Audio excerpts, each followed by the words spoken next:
चलो question number 10वां कह रहा ना कि दर्शाइए कि A1 A2 dot dot dot AN से एक AP बनती है यदि AN नीचे दिए अनुसार परिभाषित है।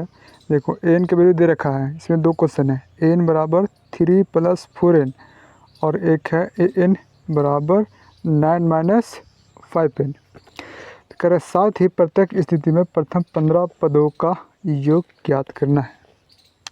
यानी 15 पदों का योग ज्ञात करने के लिए हमें क्या क्या चाहिए।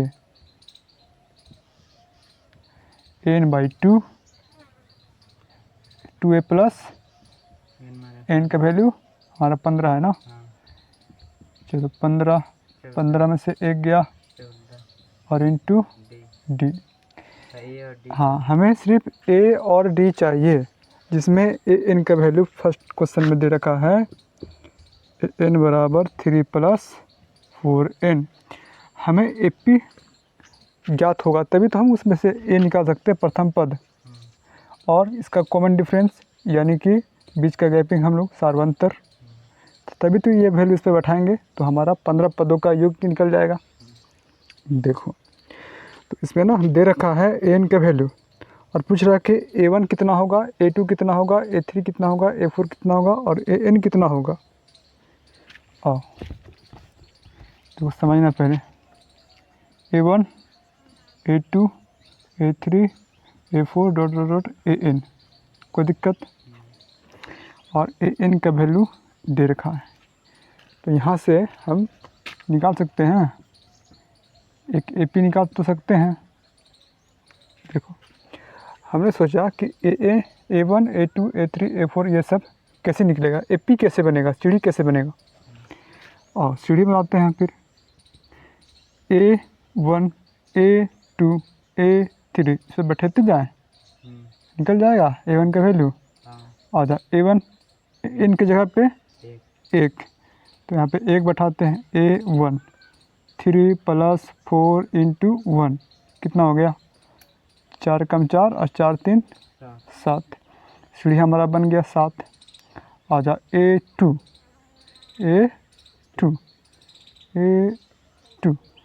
बोलो 4 × 8 8 3 11 हमारा बन गया A2 वैल्यू आ गया। A3 चेक कर लो, फिर देख लो यहाँ पे 3 ना, यहाँ पे 3 4 12 3 15। इसी तरह से आगे जाएगा और n का वैल्यू कितना लिखाएगा फिर 3 + 4n। ये तो हमारा सीढ़ी बनेगा। जब ये सीढ़ी हमारा है तो कह रहा 15 पदों का योग ज्ञात करके बताइए। तो A हमारा कितना हो गया और D हमारा बैठा देंगे उस पर, आंसर निकल जाएगा। चलो बनाओ फिर। उसी तरह से दूसरा क्वेश्चन भी बनाना है। AN बराबर 9 - 5N। देखो 1 हमारा है, हाँ हमें प्राप्त है AN बराबर 3 + 4N। ठीक, प्रश्न के अनुसार A1 A2 A3 dot dot AN ये सब सारा हमारा क्या हो जाएगा। इस पर एक का वैल्यू रखेंगे, A1 निकल जाएगा, A2 निकल जाएगा, A3 निकल जाएगा। मतलब इन के वैल्यू में 1 2 3 स्टेप रखते जाएंगे तो हमारा इन का भी वैल्यू निकल जाएगा 3 + 4N। ये तो क्वेश्चन में ही है। तो एक AP नया सीढ़ी बन के निकला हमारे पास 7 11 15 डॉट डॉट डॉट हमारा AN का वैल्यू 3 + 4N। ठीक, अब हमें निकालना है इस 15 तक के जोड़ करके योग करने पर कितना आ गया, सो ही निकालना है। आओ तो हमने सीढ़ी बना लिया एक, उसके बाद हमारा प्रथम पद और D हमारा सर्वांतर बीच का गैपिंग, N यानी कि 15 तक जाना है, 15 योग करना, 15 तक 15 पदों का योग। और हम जानते हैं फार्मूला, फिर बैठा लो SN बराबर n/2 2a + n - 1 × D। आ जाओ S 15 n की जगह पे 15 वैल्यू पुट करना है और A का वैल्यू 7 और D हमारा 4 है। S 15 हमारे पास निकल के आया 525। अतः 15 पदों का योग 525 आंसर हो गया हमारा। सेम टू सेम हमारा क्वेश्चन नंबर दूसरा है। ठीक, क्वेश्चन नंबर दूसरा में हमारा है कि 9 - 5n, ए एन का वैल्यू दे रखा है 9 - 5n। हूबहू सेम टू सेम इसी पर बैठा देना है। हमारा इसमें ना A1 A2 A3 ये सब सारा जो है डिफरेंट लिख लेगा। क्यों? क्योंकि हमारा जो एन का वैल्यू अलग दिया हुआ है 9 - 5n। और फिर बनाने का कोशिश करते हैं इसको भी। देखो अब क्वेश्चन नंबर दूसरा, 10वां का दूसरा, हमें एन का वैल्यू दे रखा है क्वेश्चन में 9 - 5n। तो यहाँ से हम A1 A2 A3 A4 AN मतलब कि सीढ़ी हम निकाल लेते हैं। A1 हमारा एन की जगह पे 1 पुट करेंगे तो हमारा 4 आएगा, 2 पुट करेंगे तो -1 और 3 पुट करेंगे तो -6। इस तरह से हमारा एक सीढ़ी निकल के आ गया, AP निकला हमारा 4, -1, -6, डॉट डॉट डॉट 5 - 5n। और यहाँ से हमें 15 पदों का योग ज्ञात करना है। तो हमें A, D और N चाहिए ही चाहिए। A का वैल्यू 4, D हमारा कॉमन डिफरेंस इसका गैपिंग -5 हो जाएगा, -1 -4 -5। N का वैल्यू 15 लेना है, 15 पदों तक का योग ज्ञात करना है। इस फार्मूला पे हम लोग बैठा लेंगे वैल्यू। तो हमारा इस 15 यानी 15 पदों का योग माइनस में होगा -465। अतः 15 पदों का योग हमारा -465 होगा। ठीक है ना। अब हम लोग समझते हैं, आगे चलते हैं क्वेश्चन नंबर 11 की ओर। ठीक, देखो क्वेश्चन नंबर 11 कराना कि यदि किसी एपी के प्रथम n पदों का योग दे रखा है, कितना है? तो 4n - n स्क्वायर यानी A1 A2 A3 dot dot dot AN सभी को जोड़ करके योग करके हमारा 4n - n स्क्वायर दे रखा है क्वेश्चन में। तो कह रहा है ना कि इसका प्रथम पद अर्थात S1 ही प्रथम पद कहलाएगा। इसमें क्या है?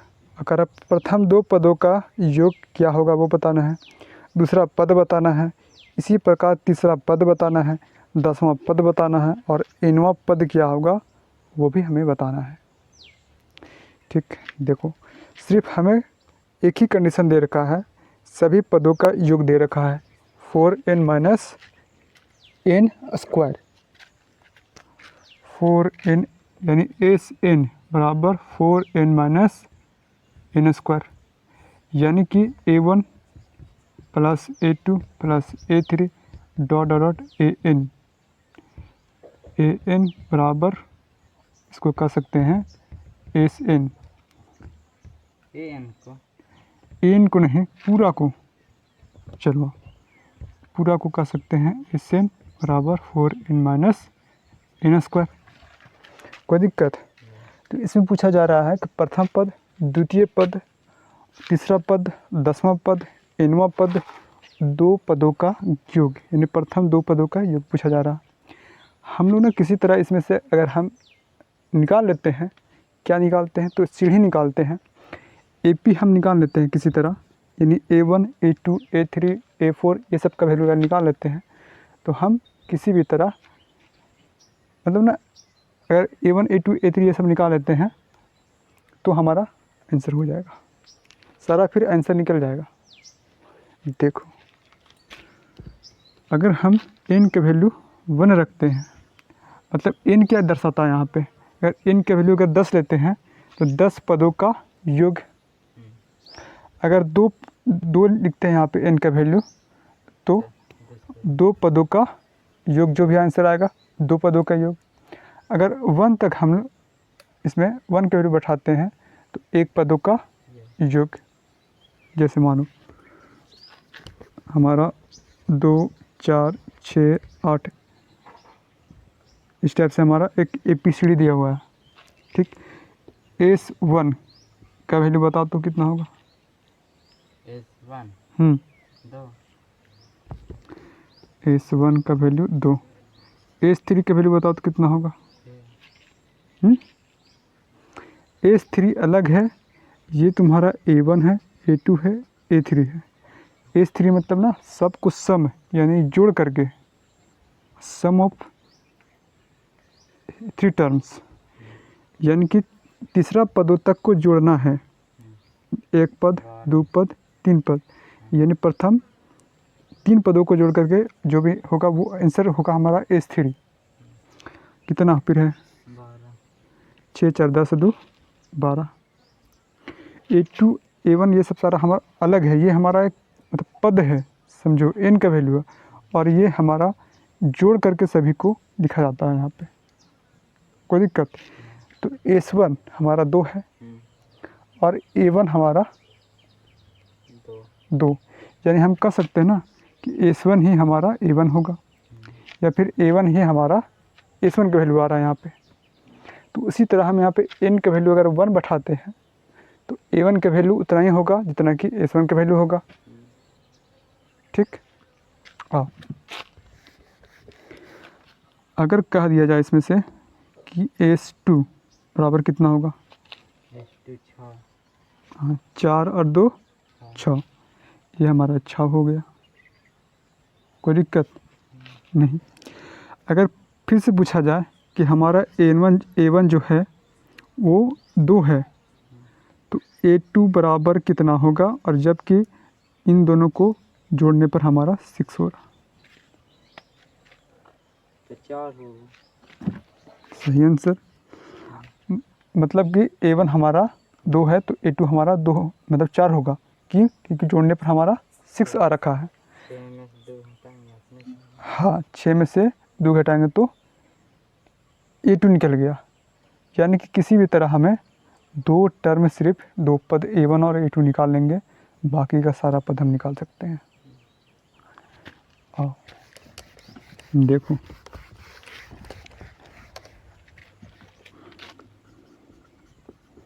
हमें दिया गया है Sn बराबर 4n माइनस n स्क्वायर, ठीक। चलो, तो S1 उसके बाद तब S1 बराबर क्या होगा, S1 ही हमारा A1 कहलाएगा इसमें। हाँ, कितना होगा, n की जगह पे 1 पुट करेंगे तो 4 × 1 माइनस 1 का स्क्वायर, कितना हो गया फिर 4 - 1 यानी 3, ठीक। हम लोग ना किसी तरह A1 और A2 वैल्यू निकाल रहे हैं। S2 बताओ कितना होगा, n की जगह पे 2 पुट करेंगे, ठीक है। तो 4 × 2 माइनस 2 का स्क्वायर, कितना हो गया फिर, कितना 4। यानी कि हमने देखा कि A1 का वैल्यू जो है 3, ठीक।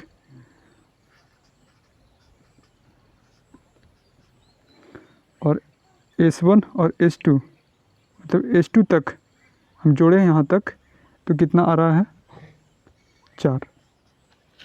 अब बताओ A2 कितना हो सकता है फिर, इन दोनों को जोड़ने पर 4 हो रहा, 4 प्राप्त हो रहा। 4 क्या है, S2 है, यानी 2 पदों का योग कर रहे हैं तो 4 आ रहा, जबकि पहला पद हमारा 3 है, तो दूसरा पद कितना होगा, 1 होगा। कैसे हमने निकाला, तो S2 में से हमने क्या किया, S1 को माइनस किया या फिर A1 को माइनस किया, जो भी हमारा निकला 4 में से 3 गया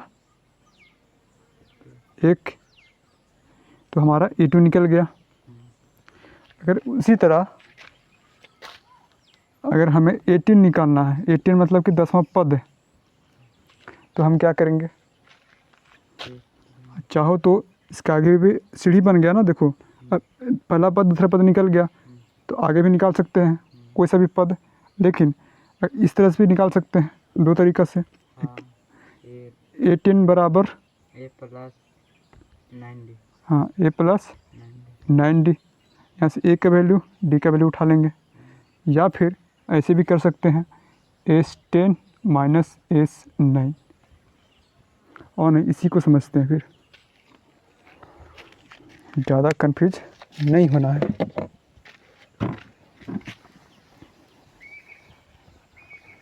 अब सीढ़ी बना दे।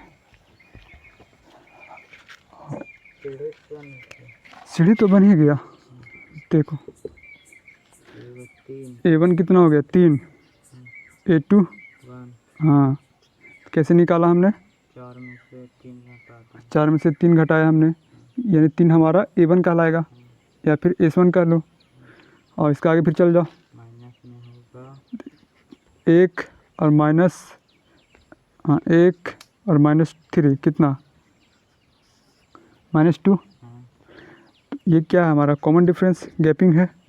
तो इसके आगे A3 हम क्या लिख सकते हैं, जोड़ देंगे। हाँ 3, हाँ 1 प्लस -3 तो -1, 1 -2 -1, कोई दिक्कत, रोक दिए। आ जाओ, कितना हो जाएगा फिर, हाँ A2 में कॉमन डिफरेंस जोड़ेंगे तो A3 निकलेगा, तो हमारा -1 निकल गया, -1। और हमें A4 निकालना है, A4 निकालना है तो A3 में प्लस कॉमन डिफरेंस, ठीक है, -1 और -2 कितना, -3, फिर -2 जोड़ेंगे इसमें, -5, कोई दिक्कत, -7 -9 -11 माइनस, और बताओ, और बताओ, एन के वैल्यू बताओ,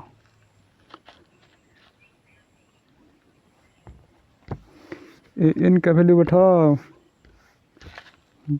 एन का वैल्यू कैसे निकलेगा, A + n - 1 और इंटू डी, और ए का वैल्यू 3 + n का वैल्यू, अच्छा एन का वैल्यू नहीं दे रखा है, एन ही निकालना है तो n - 1 और डी का वैल्यू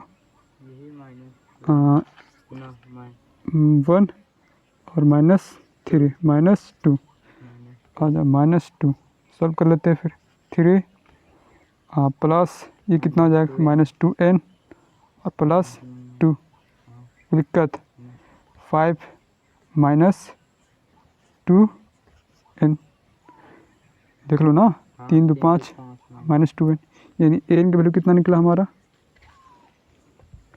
5 -2n, कोई दिक्कत। अब हमसे क्या क्या पूछा जा रहा है, बोलो, जो जो हमसे पूछा जा रहा है वो चीज़ हम निकालते चलते हैं।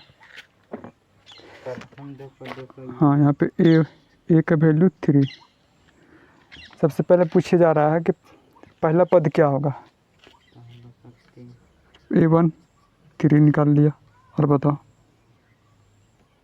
प्रथम 2 पदों का योग, हाँ प्रथम 2 पदों का योग, अब बताओ कितना होगा, योग जोड़ देंगे 4, ऐसे भी निकाले हैं यहाँ पे S2 का वैल्यू, तो A1 + A2 या फिर S2 का वैल्यू हमने निकाला 4, और क्या पूछा जा रहा है, दूसरा पद क्या है, दूसरा पद यानी A2 का वैल्यू पूछ रहा है, दूसरा पद 1, और बताओ, इसी प्रकार तीसरे 10वें और तीसरा और 10वां हाँ हाँ और 9वें पद ज्ञात कीजिए, तीसरा पद कितना हो जाएगा -1, आओ, और फिर 10वां पद पूछ रहा, इसी पर हाँ 10वां पद यानी कि A10, देख लो 1 2 3 4 5 6 7 8 9 10 -15, 9वें पद ज्ञात कीजिए, nवां पद कितना है 5 - 2n, हो गया आंसर।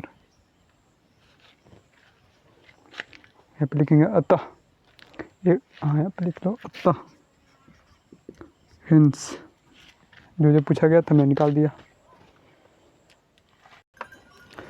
और देखो क्वेश्चन नंबर 12, तो कह रहा ना कि ऐसे प्रथम 40 धन पूर्णांकों का योग ज्ञात करना है, ठीक, जो 6 से विभाज्य है,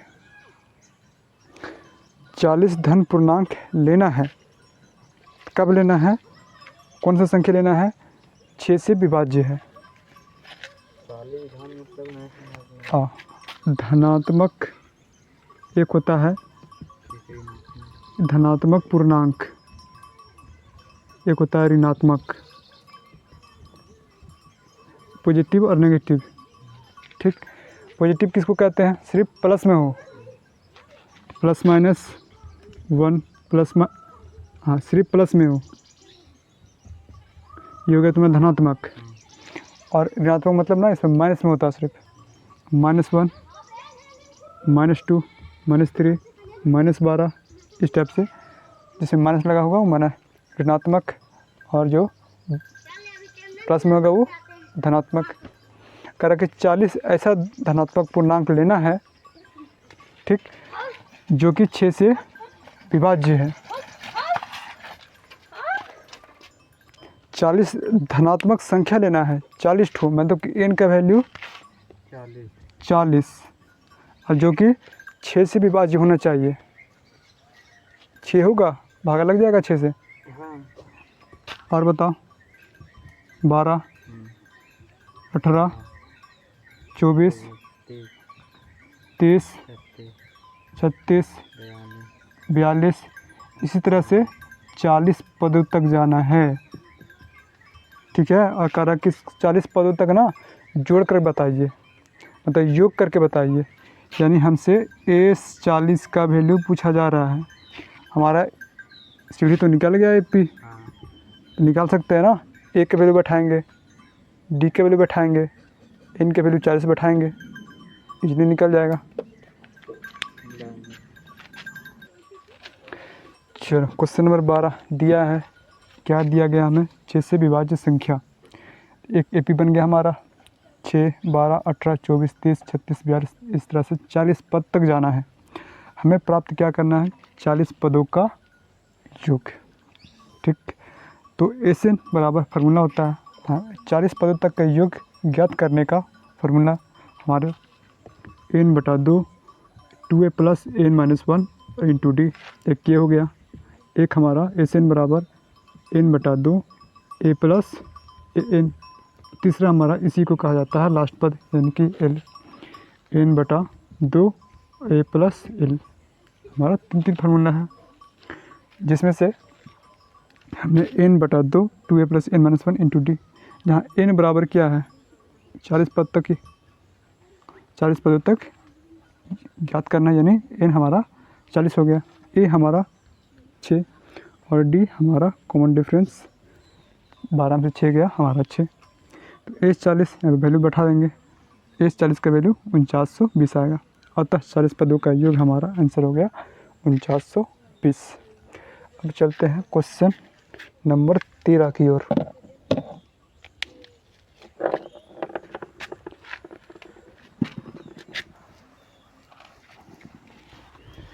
बोलो, बताओ क्वेश्चन क्या है। 8 के प्रथम 15 गुणजों का योग ज्ञात करना। गुणज मतलब गुना करना। 8 के प्रथम मतलब पहला पद 8 है, 8 के प्रथम 8 के प्रथम 15 गुणजों का योग, 15 गुणजों का योग। और देखो क्वेश्चन नंबर 13, 8 के प्रथम 15 गुणजों का योग ज्ञात करना है। गुणज होना चाहिए 8 का, मल्टीपल होना चाहिए, और 15 पद होना चाहिए, 15 पदों तक। जैसे हमारा 8 × 1, 8 शामिल होना चाहिए और मल्टीपल होना चाहिए, गुना होना चाहिए। 8 × 2, 8 × 3, ये सब सारा क्या संख्या है, 8 का गुणज है। 8 × 4, और कहाँ तक जाना है हमें है, तो 15 तक जाना है, 15 तक जाना है, और सबको योग करके जोड़ करके बताना है कितना होगा, कितना होगा। यही चीज़ क्वेश्चन हमसे कहा जा रहा है, पूछा जा रहा है। आओ क्वेश्चन नंबर 14 हमारा है कि 0 से लेकर के 50 के बीच के अंतर्गत जितना भी विषम संख्या आ रहा है ना, उसका जोड़ करके बताना है कि कितना आएगा सो, मतलब योग करके बताना है। 0 से लेकर के 50 के बीच जितना भी हमारा विषम संख्या है सबको योग करके बताना है, आंसर कितना होगा सो। जैसे समझो, मान लो कहा जाता है कि 0 से लेकर के 10 के बीच विषम संख्या को जोड़कर बताइए। तो 0 से 10, तो विषम संख्या किसको बोलते हैं? तो विषम संख्या जो 2 से डिवाइड ना होता हो, जो 2 से नहीं कटता हो, वो सब सारे संख्या क्या कहलाते हैं? विषम संख्या। सम संख्या किसको कहेंगे? जो 2 से भागा लगेगा। विषम संख्या 1, 3, 5, 7, 9, 11 इस टाइप से। लेकिन हमें 10 तक कहा गया है, तो ये हमारा 11 होगा ही नहीं, क्योंकि पार कर जा रहा है 10 से। 10 के अंतर्गत, यानी 0 से 10 के बीच ही। और सबको जोड़ लेते हैं, फिर योग करके हमें बताना है। तो 9, 5, 3, 8, 1, 9, 2, 18, 18 और 7, 25। उसी तरह से 0 से लेकर के 50 के बीच जितना भी विषम संख्या है सबको जोड़ करके बताना है, योग करके बताना है, आंसर कितना होगा। और देख कैसे बनाएंगे फिर। तो इसमें 1, 3, 5, 7, 9, देखो AP बन रहा है यहाँ पे। कॉमन डिफरेंस देखो, 2 का 2 का 2 का है कि नहीं। और 50 से कम विषम संख्या 49, ये विषम संख्या है। जो 2 से भागा नहीं लगता हो। तो n का वैल्यू क्या हो गया फिर? n बराबर 50। चाहो तो फिर ऐसे लिख करके और जोड़ करके आंसर ला सकते हैं, लेकिन बहुत ज़्यादा अधिक टाइम लगेगा। हमें शॉर्ट तरीक़ा से निकालना हमें। तो n बराबर क्या होता है फार्मूला? n/2 और 2a + n - 1 इंटू d, या फिर n/2 a + an। कोई दिक्कत? दोनों एक ही फार्मूला है। तो हमने an यानी कि लास्ट पद, इसमें लास्ट पद कौन सा होगा? 49। a हमारा क्या होगा फिर? n हमारा क्या होगा इसमें? तो कितना पद है, कितना पद है वही तो n कहलाता है। कितना पद होगा बताओ तो, सोच कर इमेजिन करके बताओ इसमें कितना पद होगा। 0 से 50 के अंतर्गत कितना पद है?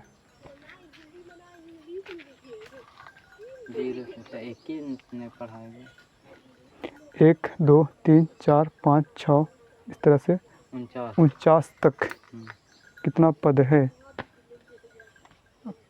50 कब होता? 1, 2, 3, 4, 5।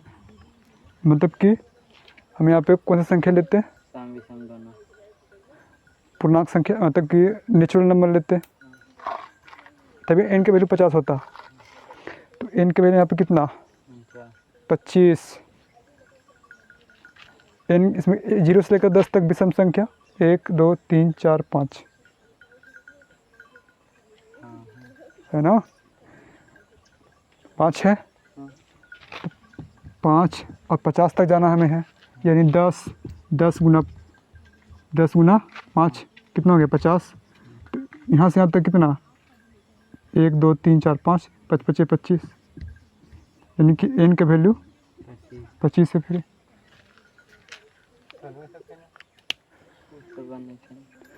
देखो n का वैल्यू 25 कैसे आएगा? 0 से लेकर के 50 के बीच विषम संख्या 1, 3, 5, 7, 9, 11, 13, 15, 17, 19, 21, 23, 25, 27, 29, 31, ये सब सारे संख्या क्या है? विषम संख्या है। तो नंबर कितना पद है इसमें? देखो 1, 2, 3, 4, 5, 6, 7, 8, 9, 10, 11, 12, 13, 14, 15, 16, 17, 18, 19, 20, 21, 22, 23, 24, 25। n का वैल्यू 25। कितना पद है, कितना संख्या है, वही n कहलाता है। तो 0 से 50 के बीच का संख्या 1, 3, 5, 7, 9, 49 तक चल जाएंगे। 50 तक, 50 के आगे नहीं जाना है। 50 तो होगा ही नहीं विषम संख्या, क्योंकि सम संख्या है ना, हमें पूछा जा रहा है विषम संख्या लेनी है। a का वैल्यू 1, d 20 का गैपिंग 2 है, n का वैल्यू 25 कितना संख्या वो n कहलाता है। तो फार्मूला पर बैठा देंगे हम लोग, एस एन बराबर n/2 a plus A N यानी कि लास्ट अंतिम पद। इसमें अंतिम पद क्या है हमारा, अंतिम पद अच्छा 49 है। हाँ वही तो हम भी देख। हाँ मिस्टेक 49 और 1 50 कट गया, कितना बार ने 25 गुना 25 n अंतिम पद कहलाता है। 25 गुना 25 कितना 25 गुना 25 हम्म 625। तो हमारा आंसर हो जाएगा 625। तो 0 से लेकर के 50 के बीच विषम संख्या को हम सबको जोड़ेंगे, ये सब सारे को सबको जोड़ कर देखेंगे, सबको जोड़ करके देखेंगे तो हमारा 625 ही आंसर आएगा। तो फार्मूला की मदद से हमारा बहुत ही इजी तरीक़ा से बन गया। और इसको जब लिख करके जोड़ोगे तो कहीं सा मिस्टेक होगा तो फिर गलत ही आंसर आएगा। अब नेक्स्ट क्वेश्चन की ओर बढ़ते हैं, तब तक लिए लिखो। क्वेश्चन नंबर 15 देखो, कह रहा ना कि निर्माण कार्य से संबंधित किसी ठेके में एक निश्चित तिथि के बाद कार्य को विलम्ब से पूरा करने के लिए जुर्माना लगाने का प्रावधान इस प्रकार है। अगर पहला दिन विलम्ब किया है, नागा किया है तो 200 रुपया, दूसरा दिन किया है तो 250 रुपया, तीसरे दिन किया है तो 300 रुपया, इसी तरह से आगे बढ़ता जा रहा है। यानी कि अर्थात प्रत्येक उत्तरोत्तर दिन का जुर्माना जो है पहले दिन से 50 रुपया अधिक लग रहा है। ठीक, तो कह रहा कि एक ठेकेदार को जुर्माना के रूप में कितनी राशि अदा करनी पड़ेगी यदि वह इस कार्य को 30 दिनों तक नागा करता है, विलम्ब करता है। देखो समझो, एक ठेकेदार है, ठीक है, वो ना किसी से ठेका लिया है घर बनाने का। वो कहा कि हम इतना दिन में पूरा कर देंगे तो कर देंगे। उसने क्या किया ना कि नागा कर दिया, लगातार नागा कर रहा। तो जो भी जिससे ठेकेदारी लिया था उसने कहा कि अगर तुम लेट कर रहा है तो पहला दिन अगर लेट किया है तो 200 रुपये लगेगा, और दूसरा दिन लेट किया है तो 200 तो लगभग करेगा, 50 रुपये और लगेगा। तीसरा दिन किया है तो 200 लगभग कर रहा है, लेकिन 50 रुपया बढ़ते जा रहा। पहले दिन का 200 रुपया, फिर दूसरे दिन का 50 रुपया एक्स्ट्रा बढ़ते जा रहा है। ओकरों में जोड़ने जा रहे हैं। हाँ, जोड़ते जा रहा है, इस टाइप से बढ़ते जा रहा है। कारण कि ठेकेदार जो है 30 दिनों तक नागा कर दिया, तो कितना पेमेंट चुकाना पड़ेगा, कितना मालिक को पैसा देना पड़ेगा, वही चीज़ पूछा जा रहा है। 30 दिनों तक, यानी कि n का वैल्यू 30, a हमारा 200 और d हमारा 50। तो a से n बराबर n/2 2a plus n-1 into D. इस पर बैठा देंगे n का वैल्यू, a का वैल्यू और d का वैल्यू, हमारा आंसर निकल जाएगा। ठीक है ना। चलो, एक निश्चित तिथि के बाद कार्य को विलम्ब से पूरा करने के लिए जुर्माना इस प्रकार लगेगा, 200, 250, 300, 350, इस टाइप से, 50 का गैपिंग है। तो a बराबर 200, d यानी 50, और इसी तरह से 30 दिनों तक अगर विलम्ब कर देता है तो कितना पैसा लगेगा। तो a 30, n का वैल्यू 30 बैठाएंगे, फिर a यानी कि हमारा 200 और n हमारा हो जाएगा यहाँ पे 30 में से 1 गया n-1 और d हमारा 50। सॉल्व करेंगे यहाँ पे तो s 30 का वैल्यू निकलेगा 27,750, यानी कि 30 दिनों का विलम्ब भुगतान करना पड़ेगा, कितना 27,750 रुपया।